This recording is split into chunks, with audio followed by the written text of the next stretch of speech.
What separates a soldier from a statistic?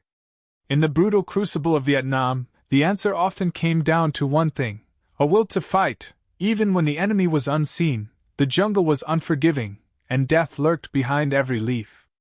Today, we're taking you back to November 1967, to the central highlands of Vietnam, to a place where courage was measured in inches, and the cost of victory was paid in blood.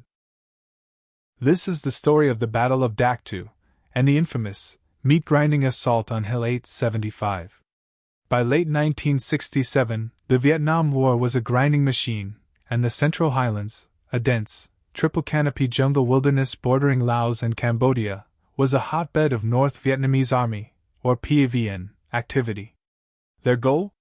To draw American forces into costly battles, wear them down, and disrupt their supply lines. For the Americans, specifically the valiant men of the 173rd Airborne Brigade, the Sky Soldiers, it was a mission to find, fix, and destroy the enemy. But what they found in November '67 was an enemy dug in like ticks on a dog's back, ready for a fight to the death. The Dak To battle wasn't one single clash, but a series of brutal, interconnected engagements throughout November. PAVN forces, led by General Chu Huy Man, had massed an estimated 6,000 to 9,000 troops, including elite regiments like the 32nd, 66th, and 174th. They were veterans, highly motivated, and knew this terrain like the back of their hand. The Americans, along with ARVN, Army of the Republic of Vietnam allies, were walking into a meticulously prepared ambush network of trenches, bunkers, and machine gun nests.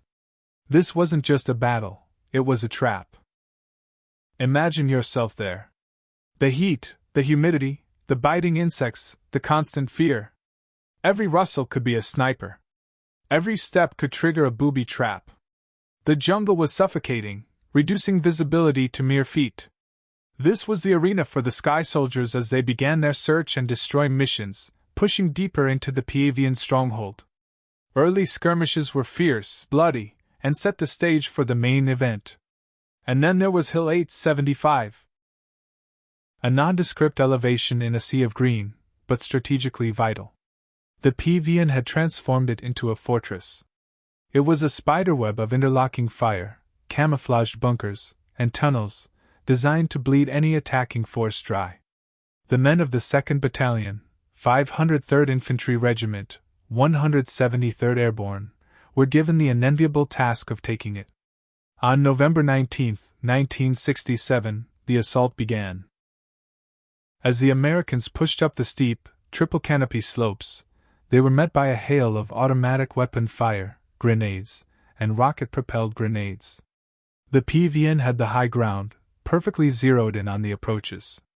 This wasn't a firefight, it was an inferno. Platoons were pinned down, unable to move.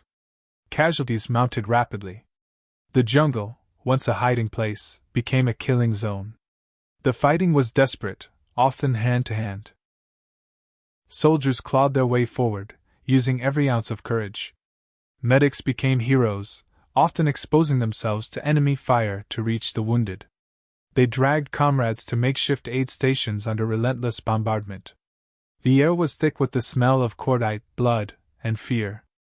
Many men showed incredible bravery, charging machine gun nests, providing covering fire, pushing through the Hell's Gate. But Hill 875 was a meat grinder. The PAVN positions were virtually impregnable. Artillery and air support were called in, turning parts of the hill into a lunar landscape, but the enemy still held. In a tragic turn, a friendly fire incident occurred when a napalm strike hit American positions, causing significant casualties and further compounding the horror. The battle was a test of endurance, a testament to the fact that courage alone could not always overcome superior fortifications and deadly traps. For 3 grueling days, the Sky Soldiers fought for Hill 875. They were battered, bruised, and decimated, but they refused to break. Wave after wave, they pushed. Finally, on November 23, after relentless bombardment and repeated assaults, the shattered remains of the PAVN defenders were forced to withdraw. Hill 875 was taken. But the cost was immense. The Battle of Dak To, and particularly Hill 875, was a strategic victory for the Americans, demonstrating their ability to dislodge deeply entrenched enemy forces. However, it came at a terrible price. The 173rd Airborne suffered over 300 killed and hundreds more wounded. The PAVN suffered even greater losses. It was a brutal reminder of the unique horrors of jungle warfare and the unwavering commitment required to Charlie Mike under the most extreme conditions. The men who fought at Dak To and on Hill 875 returned home forever changed, carrying scars both visible and invisible. Their story is one of raw courage, enduring sacrifice, and the unbreakable spirit of the American soldier. We remember them, we honor them, and we continue to tell their stories, so that their sacrifice is never forgotten. If you want to hear more stories from the front line, hit that subscribe button and join the Charlie Mike community. And tell us in the comments, what other battles or personal accounts would you like us to cover? Until next time, stay strong and Charlie Mike.